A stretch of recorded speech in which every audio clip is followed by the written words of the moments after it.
Welcome to भाई की बढ़ाई सब्सक्राइबर, और जिन्होंने नहीं किया वो कर दो। उम्मीद करता हूँ तुम सभी को अपने बड़े भाई या बहन की बुक्स मिल गई होंगी, और जिन्हें नहीं मिली उन्होंने सीनियर्स के साथ कोई ना कोई जुगाड़ बैठा लिया होगा। वैसे आजकल तो सेकंड हैंड बुक्स नसीब वालों को मिलती है। मैंने जो बुक्स ली थी वो तो सिक्स्थ हैंड थी, लेकिन इन बुक्स का एक फायदा है, सारी की सारी इंपॉर्टेंट चीजें पहले से ही मार्क हो रखी होती है और सारे आंसर्स भी पहले से ही लिखे हुए मिल जाते हैं, है कि नहीं? चलो तो फिर शुरू करते हैं। फिजिक्स का पहला चैप्टर, मोशन। इसमें हम लूज मोशन के बारे में पढ़ेंगे और तुम्हारे सारे प्रैक्टिकल स्कूल के टॉयलेट में होंगे। अरे मजाक कर रहा हूं। मोशन का मतलब है जब कोई चीज मूव होती है या अपनी जगह से हिलती रहती है, तो उस ऑब्जेक्ट को हम कहेंगे कि ये ऑब्जेक्ट मोशन में है। और जिस जगह से हम ये सब देखते हैं उस रेफरेंस पॉइंट को हम ओरिजिन कहते हैं। दोस्तों, तुम सबको पता तो होगा ही कि डिस्टेंस क्या होता है ना? हाँ, डिस्टेंस एक पाथ की लेंथ होती है, यानी डिस्टेंस से हमें पता चलता है कि हम कितना लंबा चले या कोई चीज हमसे कितनी दूर है। और डिस्टेंस की एसआई यूनिट होती है मीटर। वैसे तो हम डिस्टेंस को सेंटीमीटर, किलोमीटर में भी मेजर करते हैं, लेकिन उसकी एसआई यूनिट मीटर होती है। तो यारो, जब तुम पार्क में खेलने जाते हो तो तुम इधर उधर मुड़ते हो और कुछ डिस्टेंस ट्रैवल करते हो, लेकिन ये डिस्टेंस बहुत ज्यादा होता है असली डिस्टेंस से, जो तुम्हारे घर और पार्क के बीच में होता है। और ये जो शॉर्टेस्ट डिस्टेंस होता है तुम्हारे घर यानी इनिशियल पोजीशन में और पार्क यानी फाइनल पोजीशन में, इस शॉर्टेस्ट डिस्टेंस को हम डिस्प्लेसमेंट कहते हैं। यानी इनिशियल पोजीशन और फाइनल पोजीशन के बीच के डिस्टेंस को हम डिस्प्लेसमेंट कहते हैं। और इस शॉर्टेस्ट डिस्टेंस को निकालने का सिर्फ एक तरीका होता है। इनिशियल पोजीशन और फाइनल पोजीशन के बीच एक स्ट्रेट लाइन ड्रॉ कर दो और उसको मेजर कर लो। तो डिस्प्लेसमेंट की भी एसआई यूनिट मीटर ही होती है। और डिस्प्लेसमेंट की एक खास बात यह है कि इसकी एक डायरेक्शन भी होती है। यानी हम ये कहते हैं कि 10 मीटर्स नॉर्थ या 500 मीटर्स ईस्ट। लेकिन तुम टेंशन ना लो, तुम्हें बस इतना सा याद रखना है कि डिस्प्लेसमेंट की डायरेक्शन भी होती है। तो अब एक नया कॉन्सेप्ट आ जाता है।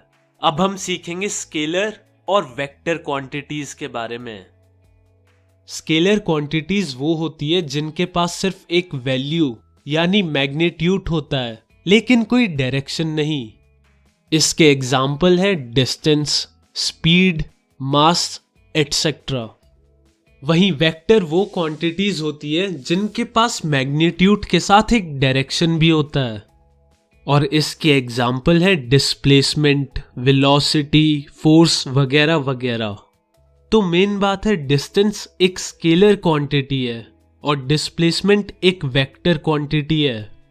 डिस्टेंस स्केलर इसलिए है क्योंकि जब भी हम डिस्टेंस मेजर करते हैं तो हम कोई डायरेक्शन नहीं बताते। वहीं जब हम डिस्प्लेसमेंट निकालते हैं तब हम एक डायरेक्शन मेंशन करते हैं, जैसे 42 मीटर नॉर्थ ईस्ट। तो चलो अब एक क्वेश्चन करते हैं। अरे, क्वेश्चन से याद आया कि स्केलर और वेक्टर क्वांटिटीज की डेफिनेशन और उनके एग्जाम्पल जरूर से जरूर याद कर लेना। चलो फिर क्वेश्चन नंबर 1 पे। मान लो एक सर्कुलर ट्रैक है जिस पे लोग दौड़ते हैं और उसका रेडियस है 50 मीटर, और अपना गोगी 2 मिनट में पूरा सर्कल कंप्लीट कर देता है। तो तुम लोग मुझे बताओ कि अपना गोगी 6 मिनट में कितना डिस्टेंस कवर करेगा, और 6 मिनट बाद उसकी डिस्प्लेसमेंट कितनी होगी? करो भैया करो। अरे वाह, पेन ही नहीं है। शाबाश, जाओ भाग के पेन लाओ और जल्दी से आंसर बता दो।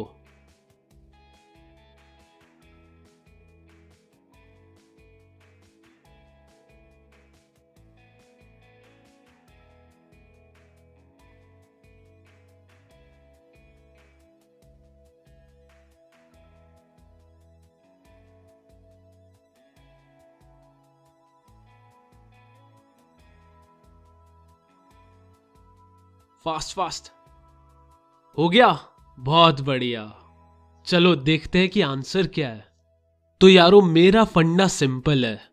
जैसे ही क्वेश्चन आता है मैं पहले क्वेश्चन पढ़ता हूं और उसका डायग्राम बना लेता हूं, और जो जो मेंशन या गिवन होता है उनको एक कोने में लिख देता हूं। तो हमें दे रखा है कि रेडियस है 50 मीटर और गोगी 2 मिनट में पूरा सर्कल भाग लेता है। तो गोगी भागा था 6 मिनट, और अगर वो 2 मिनट में एक सर्कल भागता है तो इसका मतलब उसने 3 बार पूरे ट्रैक का चक्कर लगा लिया। तो डिस्टेंस कितना होगा? सर्कल का पेरीमीटर इंटू 3। सर्कल का पेरीमीटर का फॉर्मूला होता है 2 पाई आर, और आर देखो गिवन है 50 मीटर्स। चलो कैलकुलेशन करते हैं।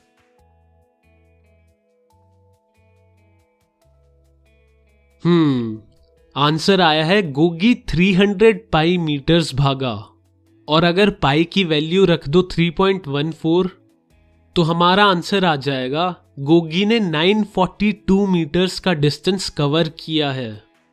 उम्मीद करता हूं सबका सही सही आंसर आ गया होगा। चलो अब आते हैं क्वेश्चन के सेकंड पार्ट पे, यानी डिस्प्लेसमेंट। तो डिस्प्लेसमेंट क्या होता है? Shortest distance between initial position and final position. यहां पर इनिशियल पोजीशन ये है, और जब गोगी 3 चक्कर काटता है तो फाइनली 6 मिनट बाद वो वहीं आ जाता है जहां से उसने स्टार्ट किया था, और ये उसकी फाइनल पोजीशन है। अब तुम मुझे बताओ कि इनिशियल पोजीशन और फाइनल पोजीशन के बीच का डिस्टेंस कितना है? बिल्कुल सही, 0। यानी डिस्प्लेसमेंट हुई 0 मीटर्स। इससे हमें पता चलता है कि डिस्प्लेसमेंट 0 मीटर्स भी हो सकती है। और एक फैक्ट की बात बता दूं, डिस्प्लेसमेंट हमेशा डिस्टेंस से कम ही होगा, कभी ज्यादा नहीं हो सकता। बराबर भी हो सकता है, और वो तभी होगा जब कोई स्ट्रेट लाइन में चले, यानी उसी शॉर्टेस्ट रूट पे ही चले। चलो अब रिवाइज करते हैं कि डिस्टेंस और डिस्प्लेसमेंट में क्या क्या फर्क है। डिस्टेंस होता है total length of the path covered by an object between initial and final position, और दूसरी तरफ डिस्प्लेसमेंट यानी the shortest distance between the initial and final position of an object. Distance scalar quantity है और displacement एक vector quantity है। Distance कभी 0 नहीं हो सकता, डिस्प्लेसमेंट 0 हो सकता है। तो चलो एक लास्ट क्वेश्चन और कर लेते हैं। सब कुछ सेम है, बस इस बार गोगी 6 मिनट की जगह 5 मिनट भागता है। तो डिस्टेंस और डिस्प्लेसमेंट कितना होगा, निकालो।